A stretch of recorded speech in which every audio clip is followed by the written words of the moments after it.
Guige, è una grande festa, ma oggi mancava il vento. Sì, è un peccato che non abbiamo avuto un pochettino più di aria, perché sicuramente questa è una festa, una cosa diversa da tutte le altre, non c'è una roba così nel mondo intero. Comunque aveva stato bello di avere un po' più di aria per fare un po' più di una regata vera, ma una festa è una festa e questo non sarà un motivo per non festeggiare oggi. Vasco era nervoso a bordo?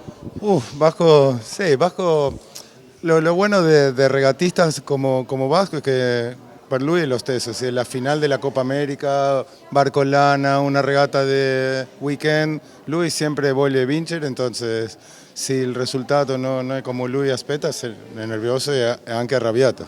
Senti, questa è la tua seconda barcolana, la terza devi vincerla adesso. Aspettiamo, no?